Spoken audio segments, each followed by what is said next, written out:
मैं आमंत्रित करता हूं दुष्यंत जी को आशीर्वाद करते हैं।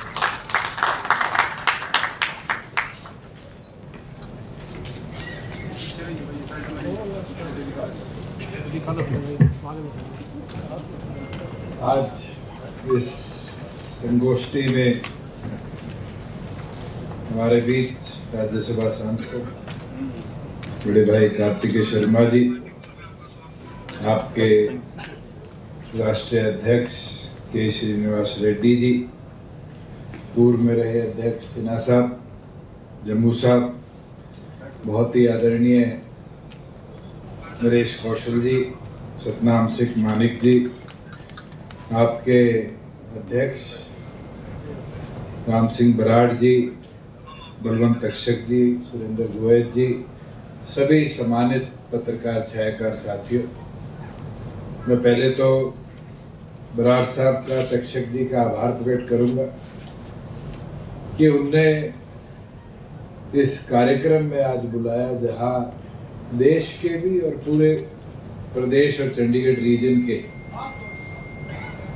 हमारे पत्रकार जो आज वर्किंग है और जिनने प्रेस और जर्नलिज्म को आगे ले जाने का काम किया, उन सबको यहाँ आमंत्रित किया इस यूनियन के माध्यम से। मैं बधाई देता हूँ और मैं मानता हूँ बहुत अच्छी पहल है कि इस तरह के संगोष्ठी के कार्यक्रम निरंतर आप करते रहें, क्योंकि इसमें बहुत कुछ आपको एक दूसरे से सीखने को मिलेगा, प्रांतों के प्रति भी, और आने वाले भविष्य में क्या आपके लिए स्वॉट्स होंगे।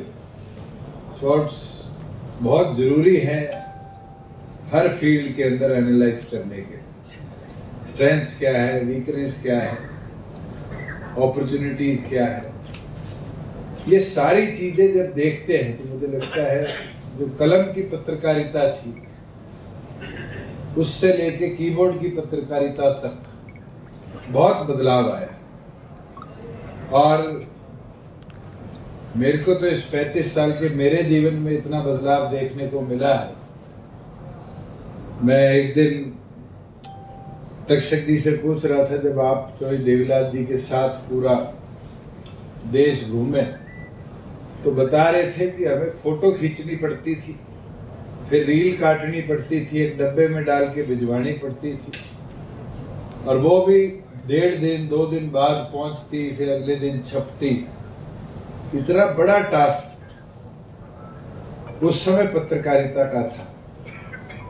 और आज उसके विपरीत सबके पास स्मार्टफोन है।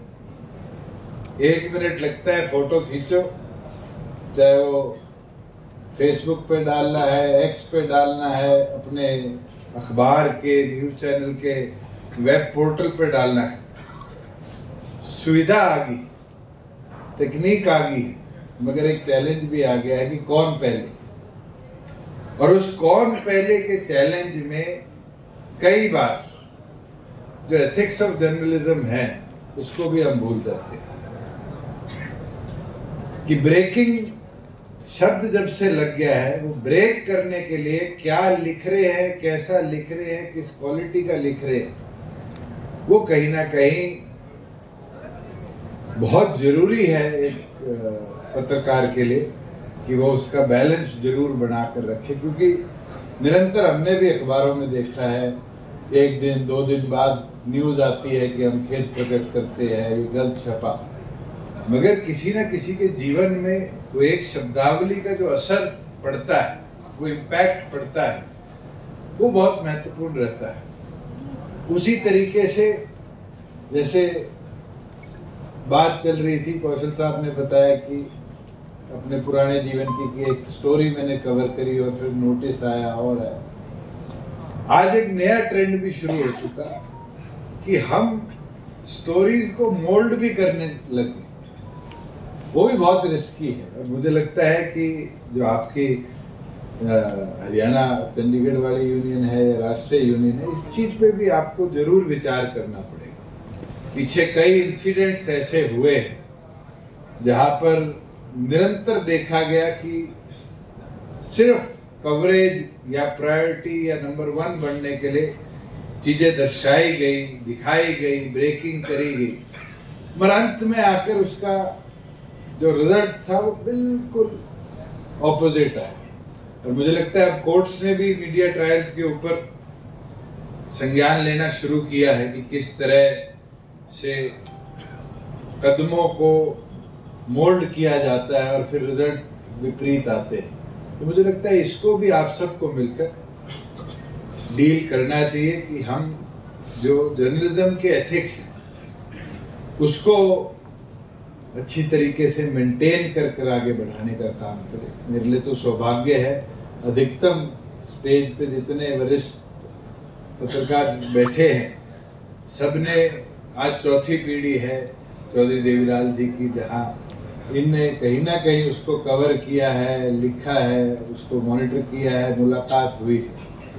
और मैं तो मानता हूँ कि मेरे को निरंतर जब जब मौका मिलता है, चाहे वो नेशनल लेवल पर लोगों ने चौधरी देवीलाल जी के साथ काम किया हो, चाहे जो हमारे डेली अखबार वाले साथी हैं जो रीजनल लेवल पर कवर करते हैं या सिटी लेवल पर करते हैं, इनसे अवसर मिले हैं पूछने के लिए। मेरे को लगता है चाहे आदराम जी हो, सोना चौधरी देवीलाल जी गए, रुके, सबसे पहले मेरे ख्याल से इनकी कलमों से वो स्टोरियाँ आई। ये छोटी छोटी चीजें हैं जो हमें फील्ड से सीखने को भी मिलती है कि चौधरी देवीलाल जी का जीवन कैसा था। और मैं मानता हूं कि उससे हमें भी अपने आप को इम्प्रूव करने का मौका मिलता है।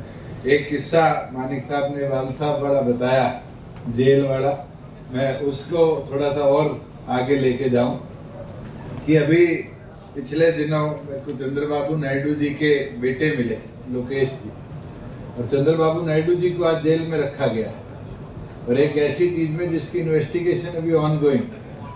तो जब वो फैक्ट्स बता रहे थे, दर्शा रहे थे, तो ऐसा ही किस्सा उनने मेरे को बताया कि when my father was CM he built a jail, today he is inside.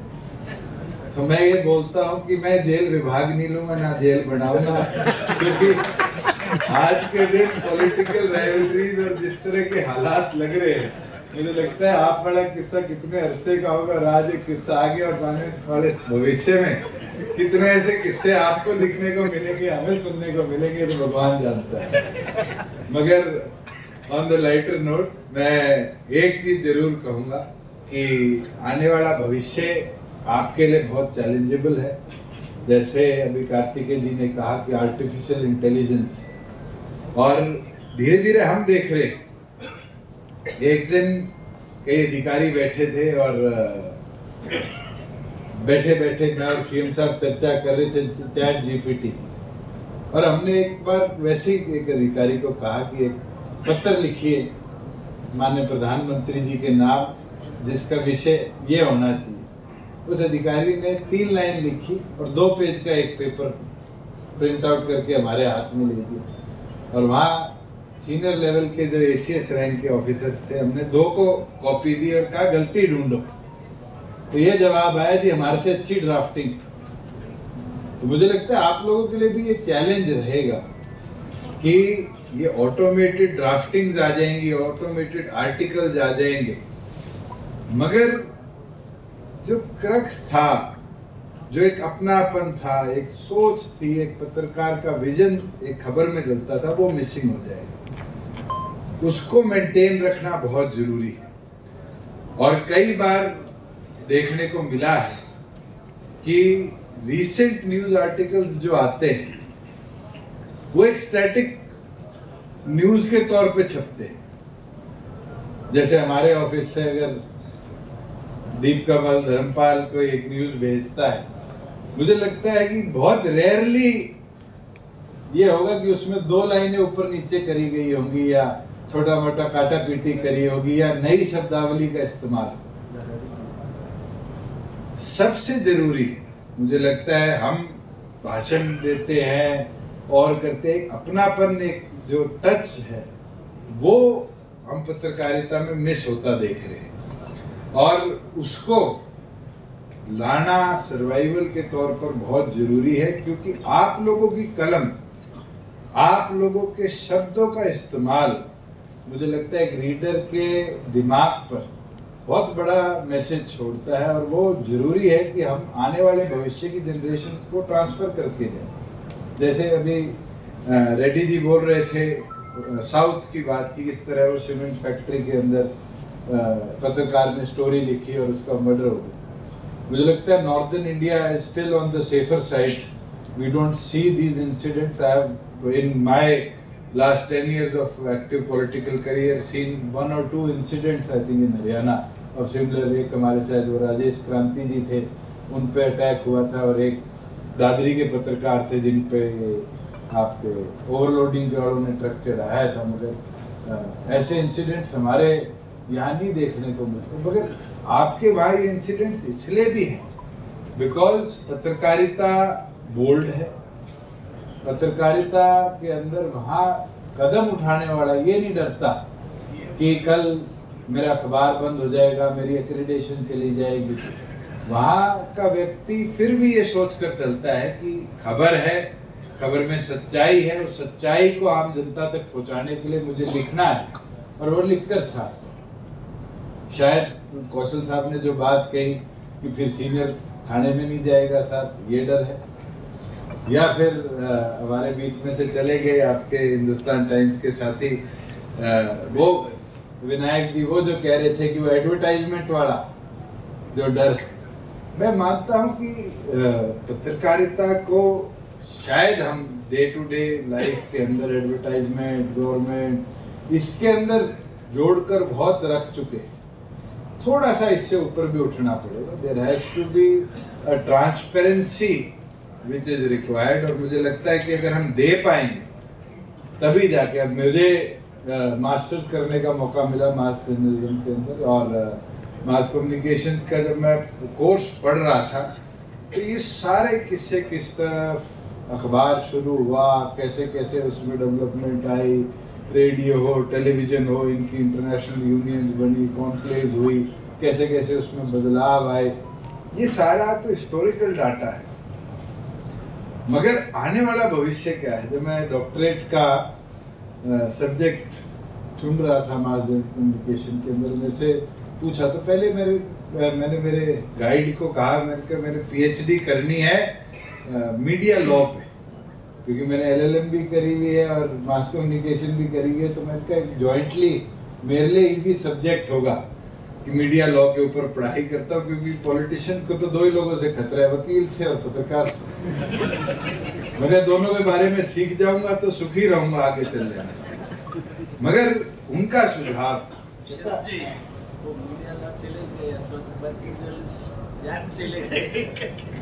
तो फिर मेरे गाइड का सुझाव था, कहते कि आने वाले भविष्य पे काम करो। मैं कहा आने वाले भविष्य पे क्या करो? तो जो टॉपिक आप सबने इनडायरेक्टली छुआ, उन्होंने कहा कि आप पॉलिटिशियन हैं और आप इम्पैक्ट ऑफ सोशल मीडिया और इंडियन पॉलिटिक्स के ऊपर चर्चा करो।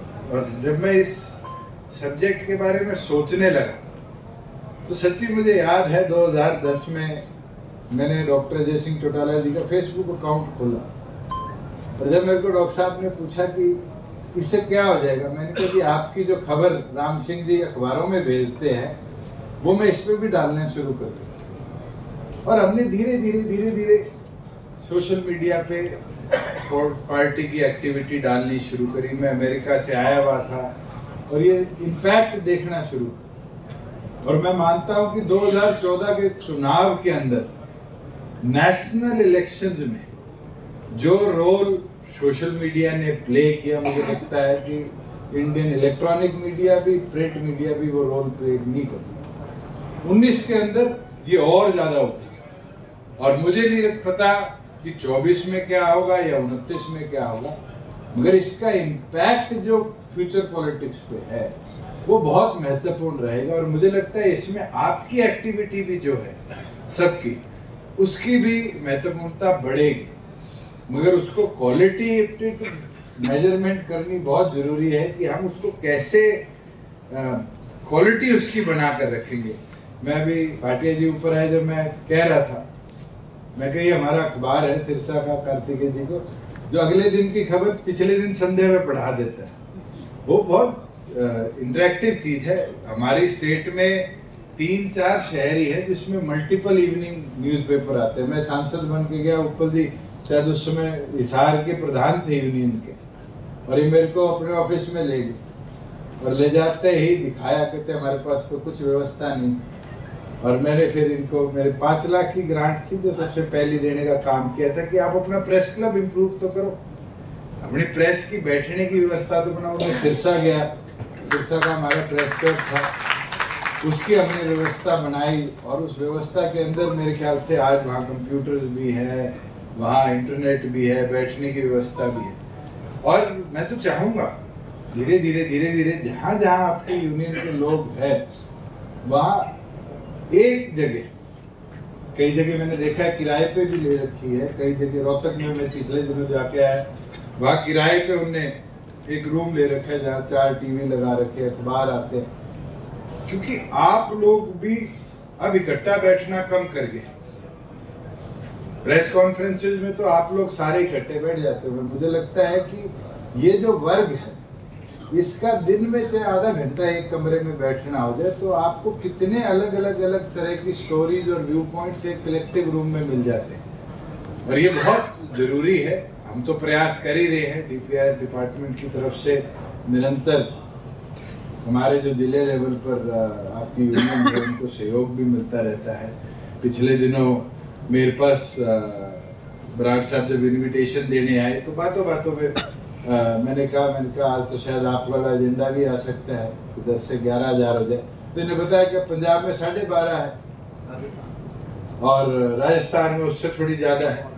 तो मैंने कहा फिर, कहते हमारी उतनी हो जाएगी तो मुझे लगता है पत्रकारों में होगा। और कैबिनेट ने कलेक्टिव 1 मिनट में हाँ भरी, और आपकी जो पेंशन थी 10,000 से 15,000, 4-5 इश्यूज और मेरे संज्ञान में आए हैं आज, इनको भी हम कलेक्टिव तौर पर डिस्कस कर इनके ऊपर भी। और ये जो हेल्थ कार्ड वाला है इसको तो हम प्रायोरिटी पे मैं भी टेकअप करूँगा, मेरे संज्ञान में नहीं था कि जल्द से जल्द हो जाए। जहाँ बात रेलवेज वाली थी, मैं भी अश्विनी वैष्णव जी से करूँगा, कार्तिकेय जी हमारे राज्यसभा में बैठे ही हैं। और टोल वाली बात थी, मैं खुशी के साथ कह सकता हूँ हरियाणा सरकार आप पे कोई टोल नहीं लगाती, केंद्र सरकार लगाती है। और केंद्र के अंदर इसमें सहमति देनी मेरे लेवल का काम नहीं है, क्योंकि ये एक ऐसा पंडोरा बॉक्स है कि एक के लिए खोल दिया तो फिर जितनी यूनियन है, लेबर यूनियन हो और यूनियन हो, ये सारी सरकार के पीछे पड़ जाएगी क्योंकि उनको दे दिया हमें क्यों नहीं दिया। मगर ये इशू है, मैं तो चाहूँगा कार्तिकेय जी कभी 0 आवर में मौका मिले तो एटलीस्ट एज अ जर्नलिस्ट आपकी बात को हाउस में जरूर उठाए और ये बात रखे। दूसरा, क्योंकि मैंने हमेशा प्रयास किया है कि जितनी हमारी ये यूनियंस हैं, जितने हमारे ऐसे संस्थान हैं, उनको आगे बढ़ाने में भी हम थोड़ा बहुत सरकार की तरफ से सहयोग देते रहे। और मैं मेरी डिस्क्रिप्शन की जो ग्रांट है उससे 11 लाख रुपए आपकी, और मैं तो कार्तिकेय जी ने अनाउंस नहीं किया, मैं तो चाहूँगा पत्रकारिता छोड़ के निजी कोर्स से 5 लाख रुपए कार्तिकेय जी 5 लाख रुपए निजी कोर्स से दे रहे। मैं तो चाहूँगा कि इससे आप कुछ ऐसा चंडीगढ़ या पंचकुला में बनाए, मीडिया सेंटर बनाया, मीडिया सेंटर को ही बनाए ऐसा कि जिससे एटलीस्ट ये जो आज इस कमरे में पत्रकार साथी बैठे हैं उनके पास एक ठिकाना हो जाए। मीडिया सेंटर वो जब भी पंचकुला आए तो मीडिया सेंटर बनाएंगे पंचकुला, यहाँ उनको ये जगह मिले। दूसरी चीज, जहाँ आपने बात कही हाउसिंग की, ये मेरी पीछे भी सीएम साहब से डिस्कशन हो गई थी। हमने HSVP में 20 ऐसे प्लॉट्स डेजिग्नेट कर दिए हैं जो अब आने वाले दिनों के अंदर हम अलॉट करेंगे अलग अलग वर्गों को, वकीलों को भी, पत्रकारों को भी, जजेस को भी, अधिकारियों को भी। तो उसके लिए जल्द एडवर्टाइजमेंट HSVP निकाल देगा कि आपके पास चंडीगढ़ के पंचकुला के अंदर हाउसिंग की, ग्रुप हाउसिंग की व्यवस्था हो जाए। और आज चूंकि ये टॉपिक और एडिशनली आया है और पूरे हरियाणा के यहाँ पत्रकार साथी हैं, मैं ये और चेक करवा लेता हूँ कि हम अगर इसको डिस्ट्रिक्ट लेवल पर भी कर पाए तो और अच्छा है। ग्रुप हाउसिंग के माध्यम से रिहायशी ठिकाना सभी पत्रकार साथियों का हो जाएगा। दोबारा आप सबका मैं आभार प्रकट करता हूँ, धन्यवाद करता हूँ और यही उम्मीद करूँगा कि आप पत्रकारिता को साफ ईमानदारी के साथ आगे बढ़ाने का निरंतर काम करेंगे। बहुत बहुत धन्यवाद। बहुत बहुत धन्यवाद उप मुख्यमंत्री जी।